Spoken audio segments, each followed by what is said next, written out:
Welcome everyone, welcome to the Louise Crossley Memorial. We are primarily here to remember Louise. Many of you would not have met her, many of you would not have known her. I'll move on to that in a moment. But I do want to mention that the Bruny Island Bird Festival 2018 has been a great success, and I think we should all acknowledge the work done by the great volunteers who've helped make it.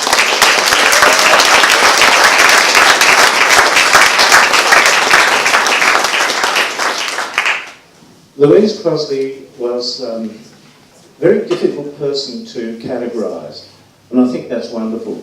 We too easily put labels on people these days.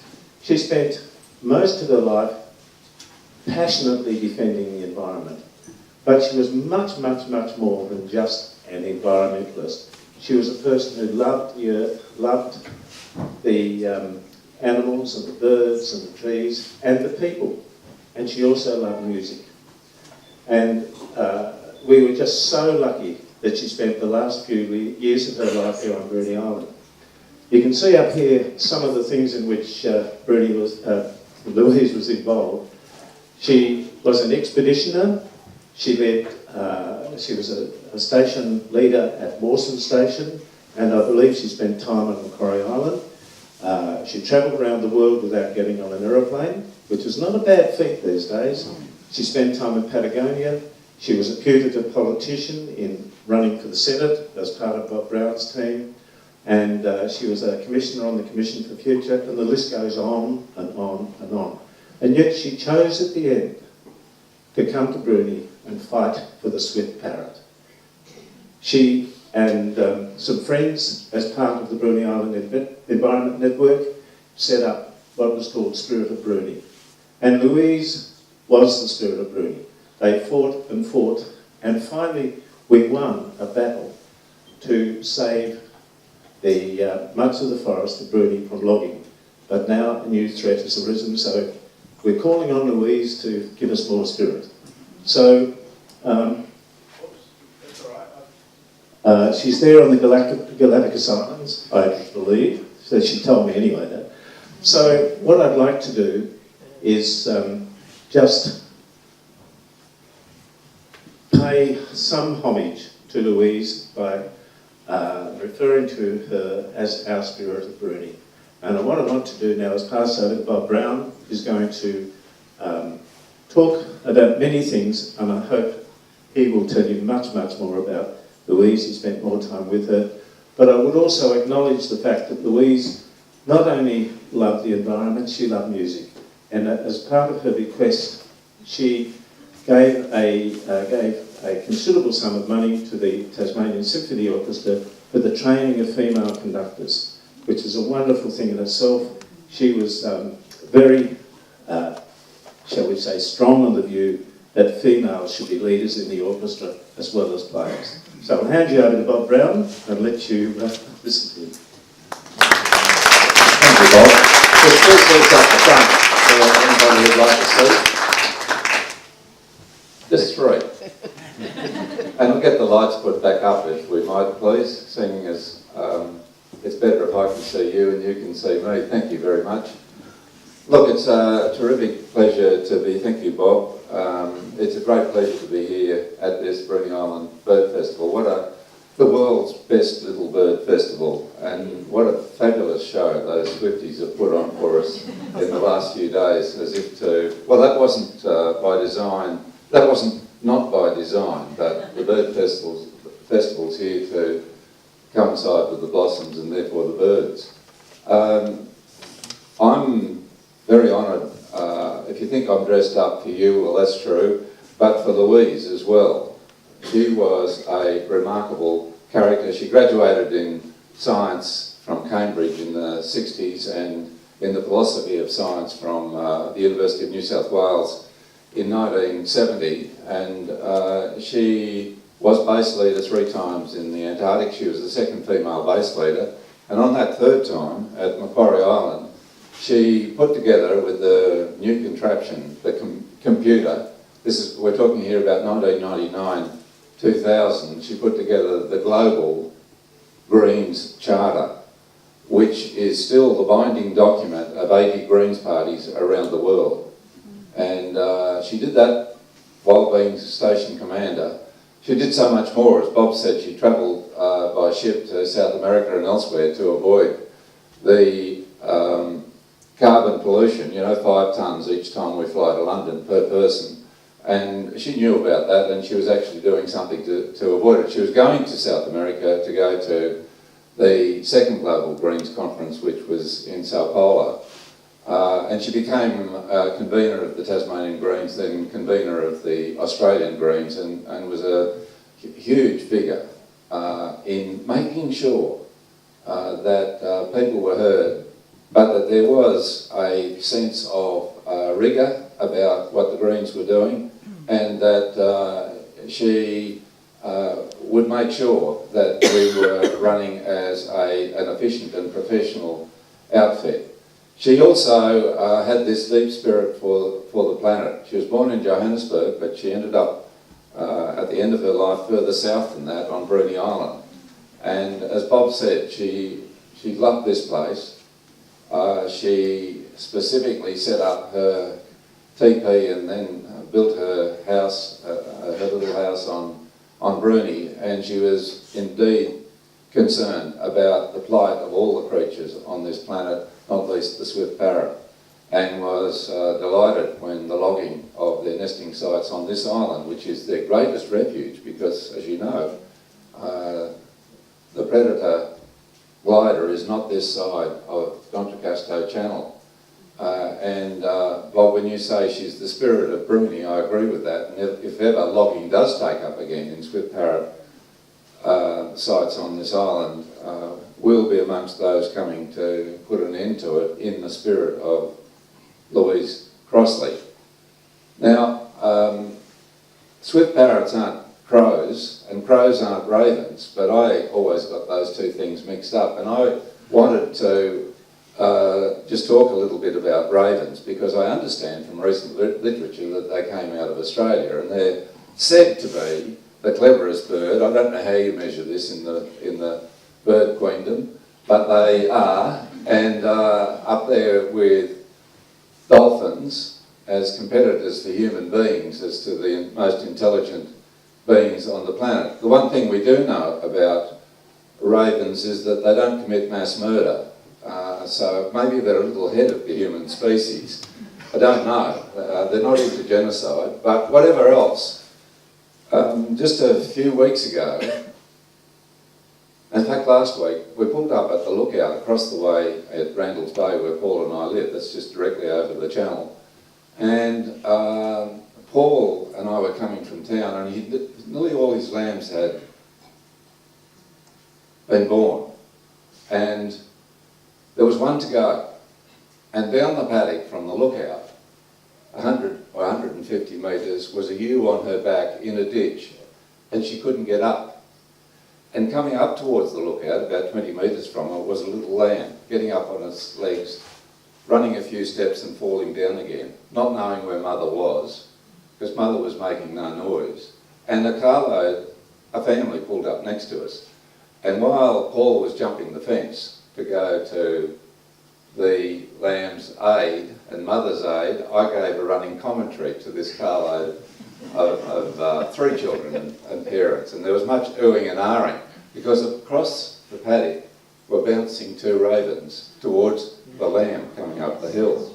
Now, I didn't go into chapter and verse with them, but fortunately Paul got to the lamb first, picked up the lamb, took it back to mother, who would have died left upside down in the ditch. She just didn't have the power and strength to get out.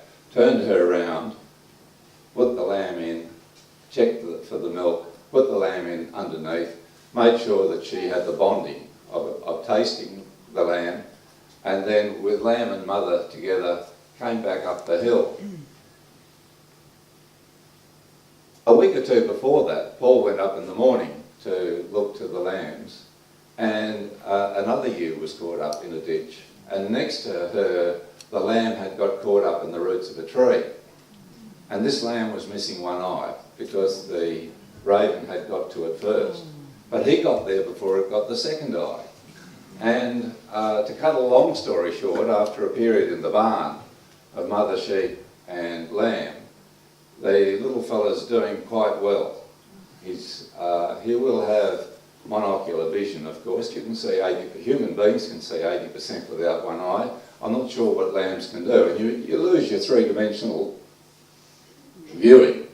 But nevertheless, you can see the grass quite well, and he's going quite well. So you would think, after all that there wouldn't be much left to be said for ravens. But I'm a raven lover. I think they're fantastic birds, and that intelligence gets me. I once saw in front of the house at Liffey 2 ravens. Is that machine able to be stopped for a little while? Yeah, just turn it off. The slideshow? Yeah. Yeah, sure. And we'll just look at it afterwards. Yep. Louise won't mind. And the raven, 2 ravens were standing in front of... And could we put the lights on again, please? Yep. Oh, that's all right. Yes. Okey-dokey. Thank you. The ravens, 2 ravens were standing... There you go. 2 ravens were standing in front of the house, and they were rocking in the daffodils. It was spring. And one grabbed the other by the near leg, and they rocked to and fro for a minute or so, and then it would drop its leg, and the other one grabbed it by the leg, and they kept rocking. And this went on for 20 minutes. I didn't have a camera and I didn't have a video, but it was just a wonderful courting scene that I was watching. And another time, one of those ravens came and got a little bit of bread I'd thrown out the front. It was getting dark, hopped across the paddock, found a tuft of grass, opened it up, put the piece of bread in the tuft of grass, closed it down, went to the nearest pile of horse dung, got a piece and brought it back and put it on top of the tuft of grass, went back to the pile and got another piece, and within 5 minutes had the whole pile of horse dung sitting on the tuft of grass. And then as it was getting dark, flew off. And next day came back and got the piece of bread out of there. Now that takes an extraordinary ability to figure out 2 or 3 things at the one time, but also shows that we human beings aren't the only species that can plan ahead, that can look into the future. And what a remarkable thing those birds are.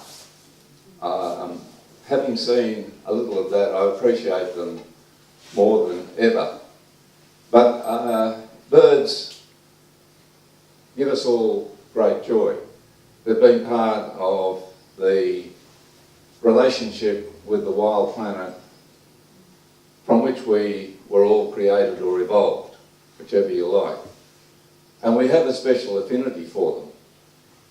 And children love them, and old people love them, and we love them in between, except some people do away with them in great numbers. I remember Chairman Mao asking everybody to get rid of the sparrows in China because they happen to be eating a little bit of the food.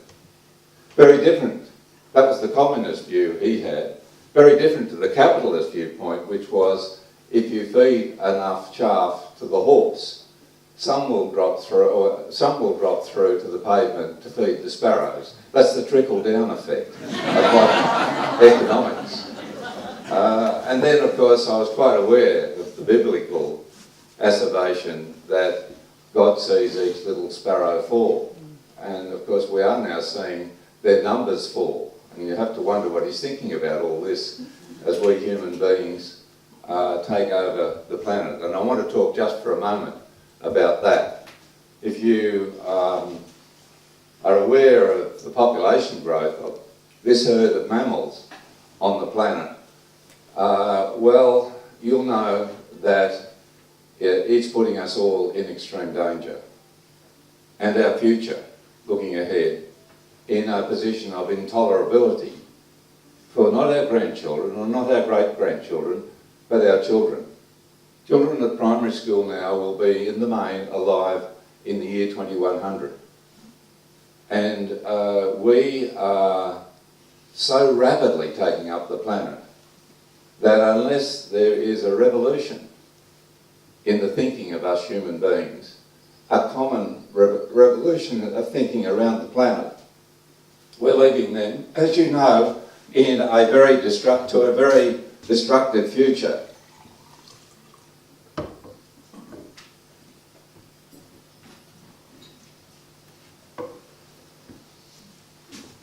Let me give you some figures.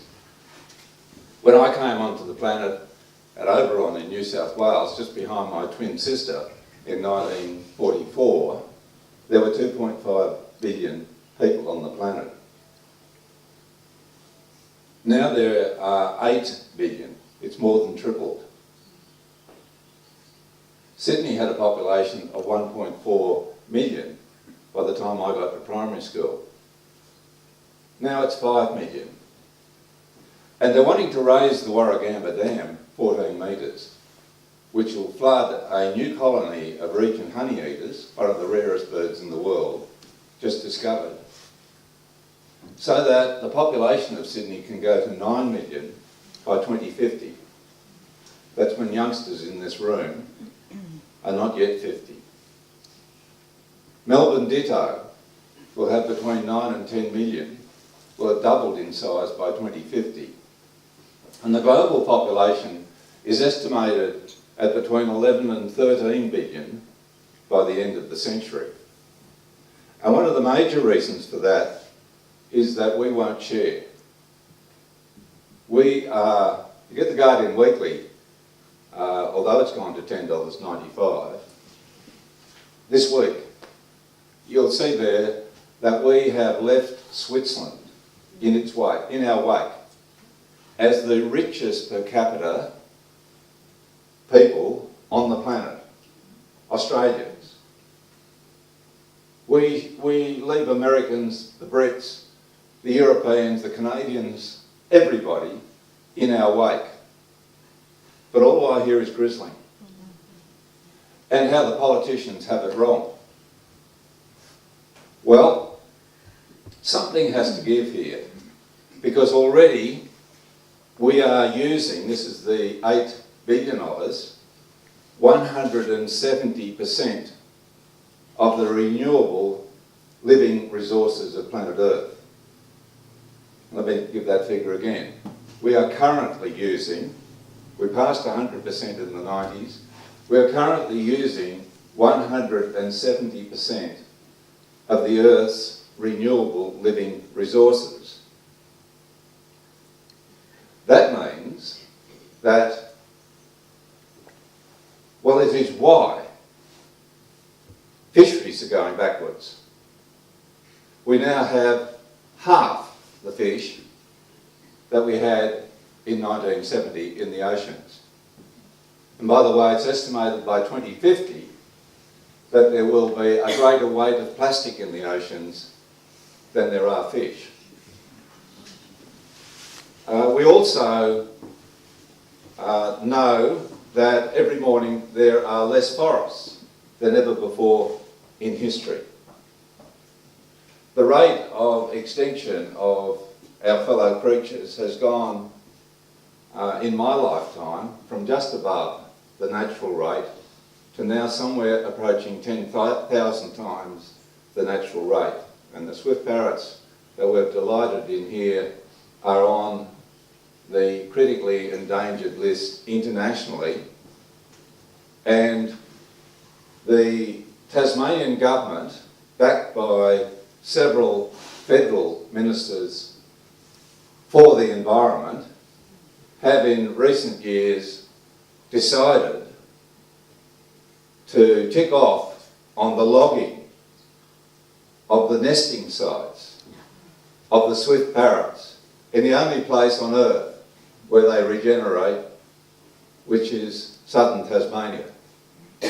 And so a quarter of their nesting sites on Earth, as they go towards extinction, have been logged since 1990, and there's a new bout now of putting more taxpayers' money into the logging industry to log them faster. And so when we hear that Bruny Island is once again open for business, there's no logging planned here in the immediate future, but it's a reserve. As the world of humanity needs more wood for whatever reason, this is always driven by profit, not by need, I might add. Bruny can once again be open to future logging. That's a potential. That would be an extreme outcome, and that's one that all of us will have to decide what we're going to do about at the time. They're coming to log more of the Swift Parrot nesting sites on mainland Tasmania, just west of here, in the southern forests, this coming summer. Mark Holsworth was going out to look at nesting places there. He's a scientist who's done a fantastic job in rescuing some of the nesting sites out of the fire of destruction in recent years. But I'm coming up 74, and I want to know from Mark and Deanne, the other scientists looking at those nesting sites, where the next ones are that they're going to log. I'll talk this over with Paul, because I'm going down there to get in the way of the logging. Because, you see, as the American poet, some of you will have heard me quote, wrote quite recently, it's 3:23 in the morning and I can't sleep because my great-grandchildren won't let me sleep. They keep coming to me in my dreams and saying, what did you do when the four seasons changed? What did you do when the birds and the animals and the reptiles were going to extinction? When they stole democracy, did you step off the footpath?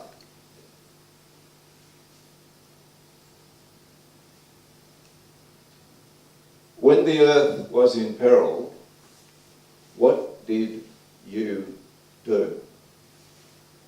Now, the reality for this richest country on the face of the planet is that at the last national election, 90% of Australian voters, 90 precisely percent, voted for parties that want to log more of the Tasmanian, Victorian, New South Wales, Queensland and Western Australian forests, all of which are holding rare and endangered species. 90% of voters voted for 6 mega coal ports inside the Great Barrier Reef, including the Adani coal mine. 90% of voters voted for parties which have committed to further coal mining in general, and while saying we'll back the Paris Accord, to programs which do nothing of the sort. And here we are in 2018 with the planet, due to global warming, facing generating a much greater rate of extinction of our fellow species and an uninhabitable large component of the planet as far as this species, Homo sapiens, is concerned. Let me give you a little example of that. Ross Garnaut, the great and very conservative Australian economist, worked with the Howard government, predicted now some 10 years ago that if global warming was kept going at its current rate, the great food basin of the Murray-Darling would lose a proportion of its food production ability this century, in the lifetime of the youngsters in our primary schools now. What proportion? 90%. gone. We read in the papers that the ocean off Tasmania is unusually warm in global terms.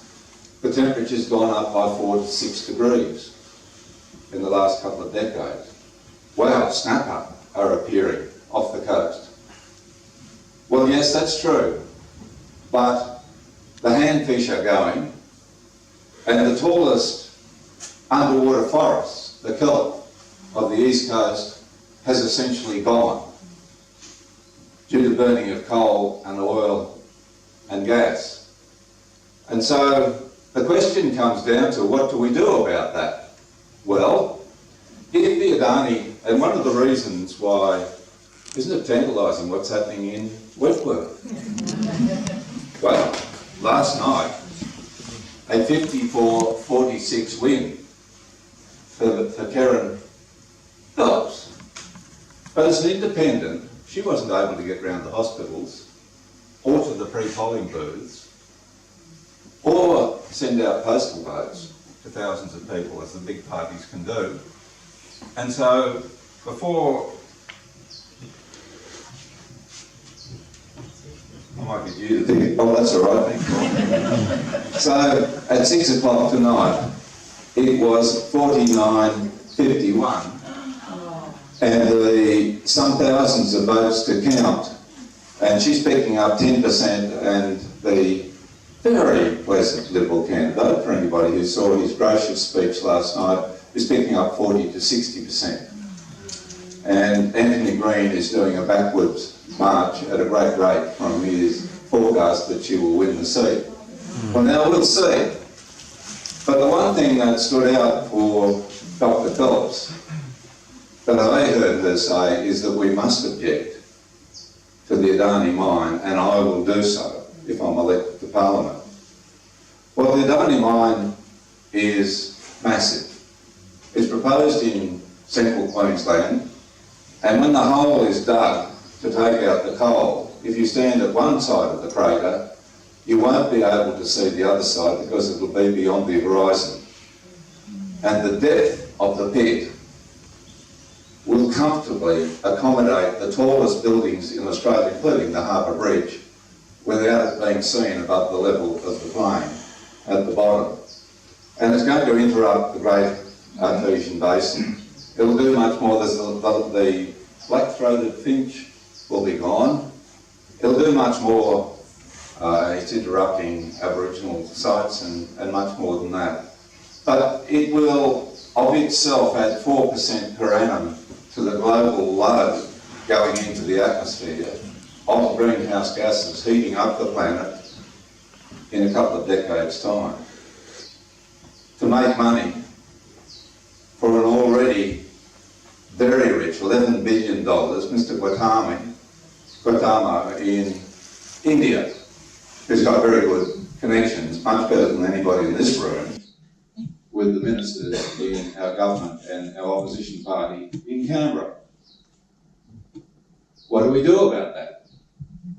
Well, again, I've spoken with Paul about this, and if the mine goes ahead, we're getting in our cars and we'll go with a cavalcade of anybody else that wants to get in their car and be self-sufficient, look after your own legal and health affairs and food, and driving up there to take part in what will be the biggest peaceful civil protest in Australian environmental history. It will eclipse the Franklin. We had a call, I don't think Paul will mind me saying this, we had a call from the folk up there. They were buying a small cattle station. This is secret, so don't tell anybody. They were buying a small cattle station to accommodate some hundreds of people if the worst comes to the worst and the mine goes ahead. And at the last minute, somebody withdrew their share. And they rang us up out of the blue and said, we need $70,000. What are we going to do? Because we don't have it by tomorrow, we lose our option to buy this property, and we'll never get one like it again. So we hurried into Bendigo Bank, and now we're quite large landowners in Queensland. So we want to go up and inspect the country. If has to be in the middle of summer, it has to be, because it won't surprise me if the current government brings on that mine between now and the election in May to wedge Labor, which is sitting on the fence over the very same thing. And I'll be talking about 10,000 jobs if the mine doesn't go ahead. Under court oath, the Adani company admitted that it was 1,400 jobs. And there are 70,000 jobs dependent on the Great Barrier Reef just over the way. And the Great Barrier Reef is half dead. What from? Burning coal, oil and gas. And it's predicted by one global authority that even on current trends, if we were to stop global warming in its tracks, it will be a pile of white columns, much like the ruins of Carthage by the end of this century. I don't particularly think it's fun talking about what humanity is doing to our planet at the moment, but I do think we have to face the facts. And I know that most of you do just that. And when I go and talk to school kids, the most common question I get asked is, Mr. Brown, why aren't you depressed? And I say to them, I used to be, but I didn't like it very much. And I've found the antidote. And the antidote is action. And so our foundation's antidote, and Jenny, our chief of campaign, is right in front here. She's a very good exemplar of this, is don't get depressed, get active. Which brings me to hooded plovers. Listed as going to extinction. I forget whether it's rare, vulnerable, endangered, doesn't matter. They're numbers. Now you know they're a little creature that big. The ones that rush along on the side of waves feeding in the sand. You see them frequently at Tasmanian beaches, although not beaches like Randall's Bay where we are over the way, because it's a dog walking beach. End of report. That's it. They're gone. However, we've just done a trip around southern Australia and there are beaches on which these critters still run. Their problem is that they nest up there in the sand just above high tide level, in the lower dunes or on the back of the beach. And they just make a little place in the sand, and that's where their 2 or 3 eggs go. Now, if something comes along, and they've got to contend with foxes, off-road vehicles, dogs, cats, a whole pile of things, they will get off the nest to try and distract whatever it is away from them. If they're away long enough and it's the middle of the day, the eggs will cook. You've got fried hooded plover eggs inside their shells. And of course, if they don't, they're no match for any of the predators I've just named. And off-road vehicles have massive traction on beaches all over southern Australia. It wasn't until we drove around the coast of Victoria and South Australia, around through to Western Australia last year, that this really became impressive as to what the impact there is. And of course, they're told to drive below, and we're told to walk below high tide level so that we won't tread on the nest, but who knows where high tide level is. Now, over at Warrnambool, between there and Port Fairy, on the Great Ocean Road, is the Belfast Beach, about 20 kilometres long, all up.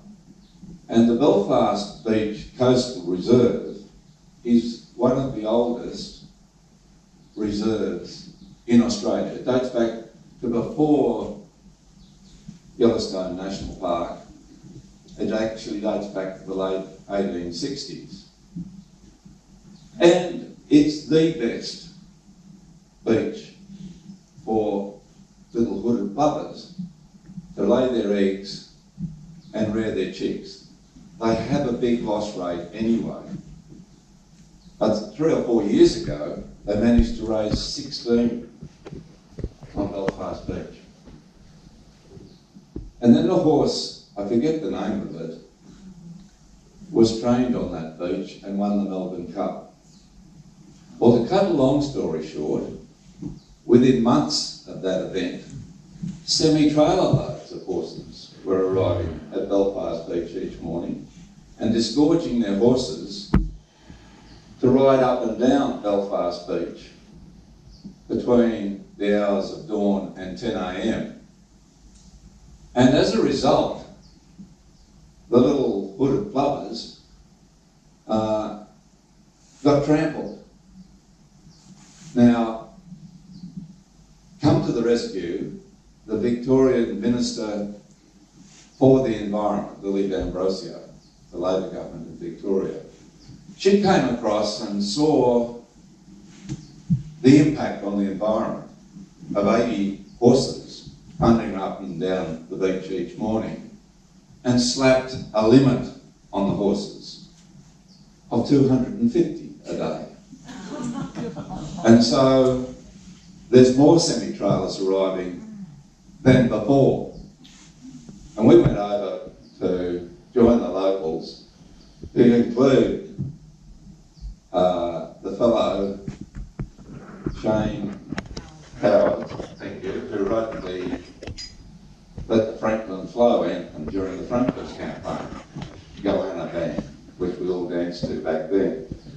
And Shane gave us a call and said, this is what's happening here, what can we do? He's a local. And the locals had a fundraiser, so we went over there. But anyway, to cut a long story short, we said, well, next racing season, we'll come back and join you all in a picnic on the beach. Now, what could be more delightful, let alone legal, than having a picnic on Belfast Beach?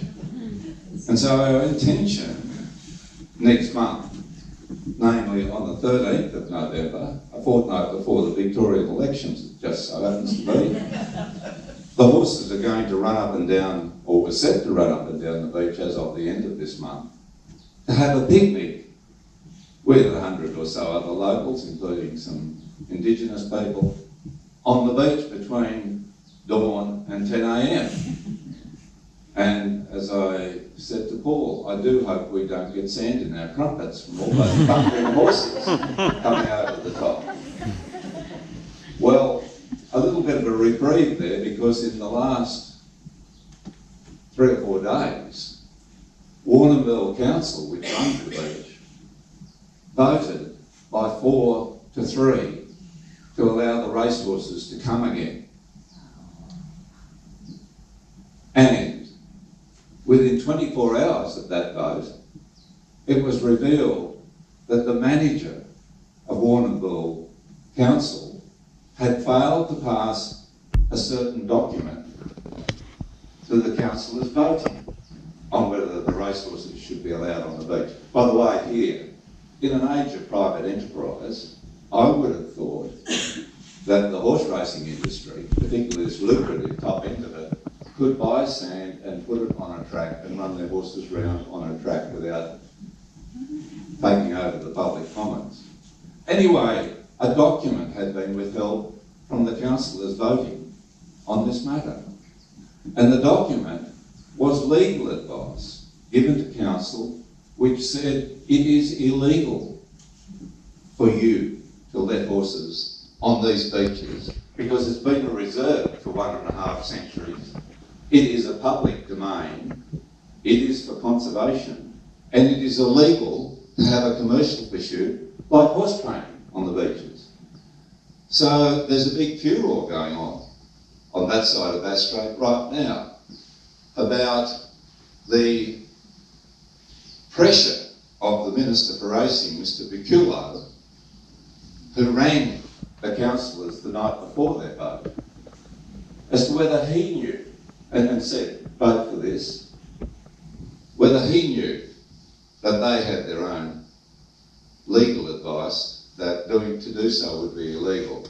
That's something that currently some of my Green colleagues in the Victorian Parliament are looking at getting the Ombudsman and the Commission into local government to look into in Victoria.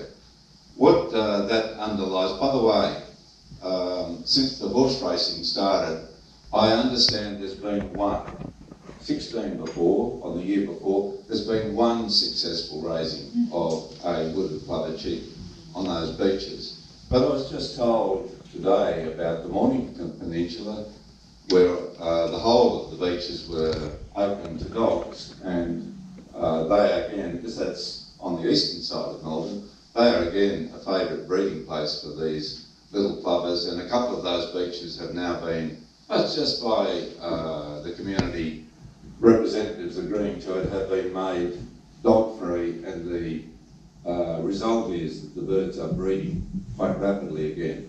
And that's a little cameo of where we are on the globe. Are we, by consensus, going to pull in our belts, do much better? We're the richest country on earth with one of the worst overseas aid programs. Tony Abbott, amongst other promises in 2014, promised and got re-elected on the promise of withdrawing $4 billion in overseas aid from overseas. Doesn't he get it?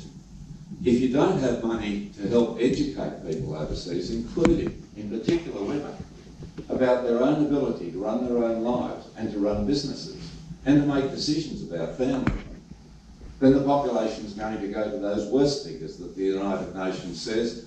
And as everybody, including the Bangladeshi ambassadors, have said to me in my time in office, when by mid-century there's 150 million, there's millions of them already, but there's 150 climate refugees per annum, where are they most wanting to go? And Australia hasn't seen the start of it. We're the wealthiest country, they're the poorest people.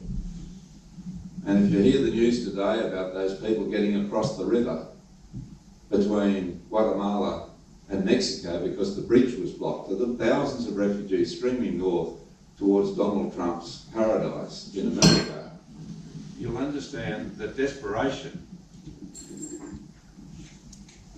Go on green again. You'll understand that desperation will lead people to take extraordinary measures. We're cutting the sand from under our own feet. Can we fix this up? Of course we can. It's going to take a little bit of sharing.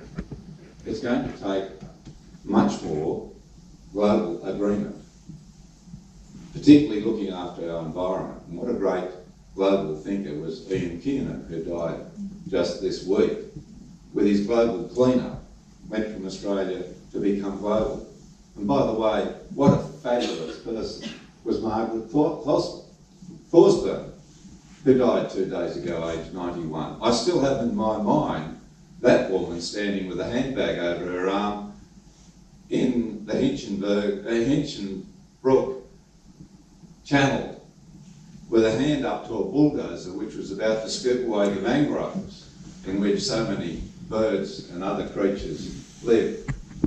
Fantastic people who inspire us all to take matters into our own hand. And take matters into our own hand, we all can. But if we're really going to do it properly, it means getting out of that comfort zone.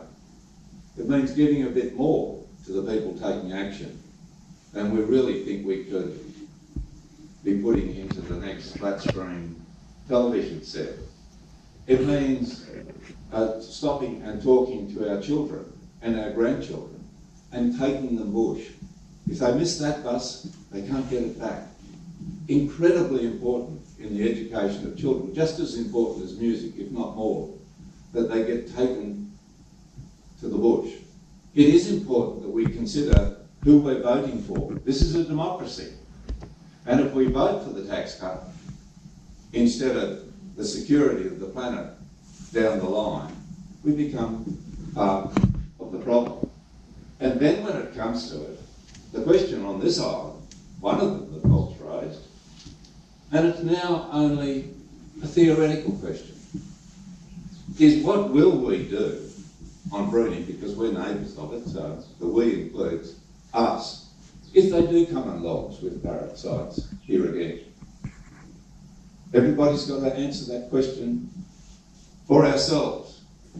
But these are big questions which are confronting all of us in our lifetimes. And one of the things that's very important in all of this heavy questioning of how we run our lives is how do we stay happy? And the important thing in that is that we do things that give us happiness. We continue to travel, even if it's by ship. That we continue to have great entertainments. That we don't get too worried occasionally about buying something for ourselves or for somebody else if it feels good. These are things at the margin that we tell children to stop being anxious and take their time with their studies and go overseas and travel and have a party. That's fine. If there isn't time, none of this matters. I'm working on the presumption that there's plenty of time. And as the Emma Goldman said to her fellow revolutionaries in Chicago, trying to get women out of sweatshops 100 years ago, I don't want your revolution if I can't dance. And the same applies to us. So there's a problem for me, and I think Paul might be in the same category, because I keep waiting for him to pull me back, and he hasn't done it yet. That is, faced with what is coming on the planet, I find the idea of coming to Bruny, if they log again, of going to the southern forests, if they're logging Swift Parrot nesting sites, for no good reason. None of us is going to be benefited. Forestry Tasmania says it ran at a $45 million profit this year. If you look at the price transferring that goes on in there, they actually ran at a $75 million loss. This is not doing us much good at all. So, down to the southern forest, if they're going to log more Swift Parrot site. Same for the marvellous Tarpine up there. We've got this huge campaign going for the Tarpine, and we've just employed a lobbyist in Canberra to go and talk to all the politicians about why they should be protecting it. But the Adani mine, we'll go and have a little holiday. You know, when you're retired, you can do all sorts of things with your free time. Or Belfast Beach next month. Now, I'm not looking forward to any of those with trepidation. What I do feel is that if we didn't have a plan and didn't go, I would then get anxious. I would then get worried. I would then think I'm cheating on myself, on the planet, on all 8 billion fellow human beings. There's a spirited thing here about our relationship with our fellow creatures and the living biosphere of this single planet. We've overdone it. Everybody knows that. We've got to come back, and we've got to think about, each of us in our own way, how we can do that. I'm an optimist.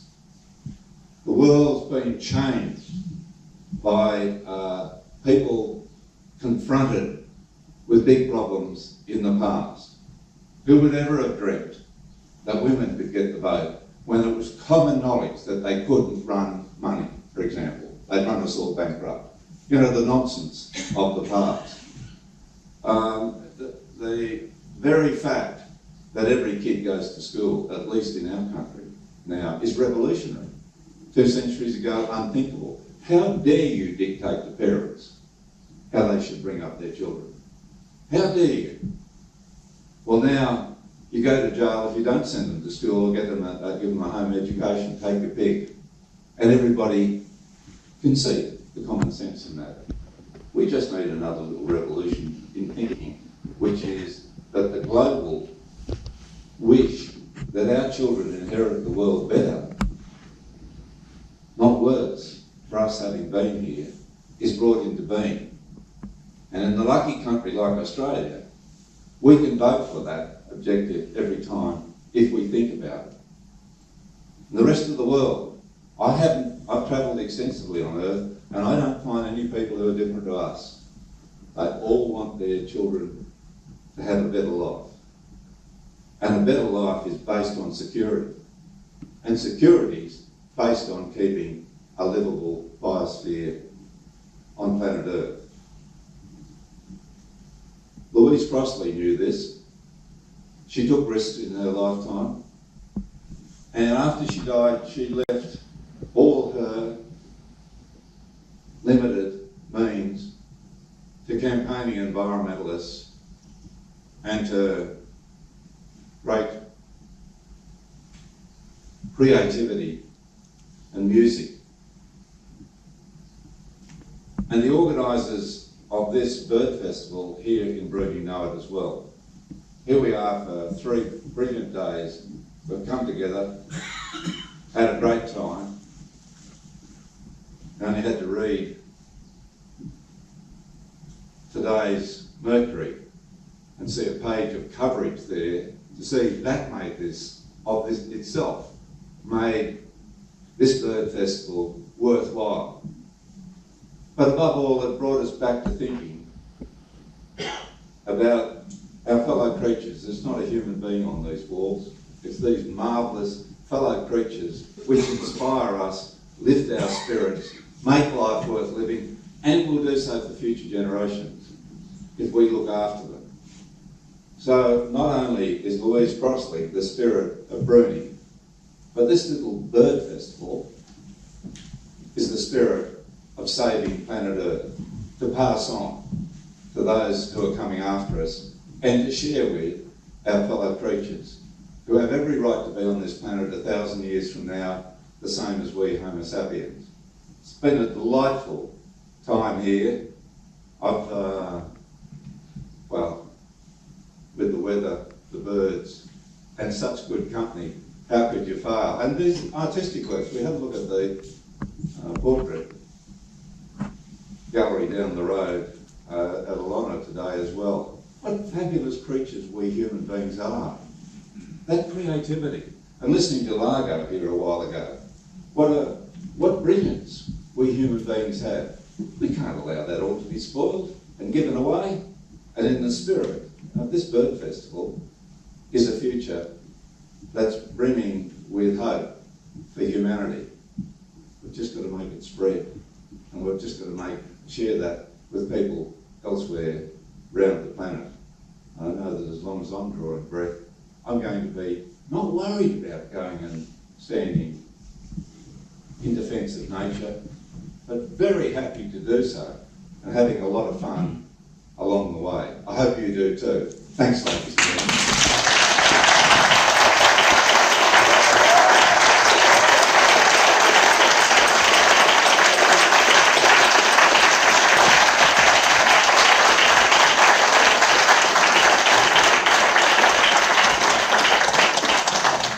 What can we say? I've got tears in my eyes. 3:23 a.m. Bob's great-grandchildren are speaking to him. Sitting there, I heard Louise Crossley shouting up his stage, "Go, Bob, go!" So let's give another round of applause.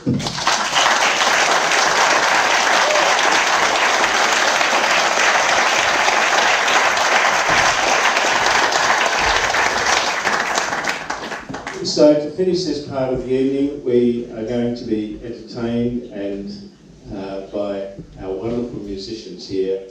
And as we are, think again of Louise, who made it possible for a number of young people to learn the art of conducting, moving on from music to become completely embroiled in the joint enterprise of creating a beautiful piece of art.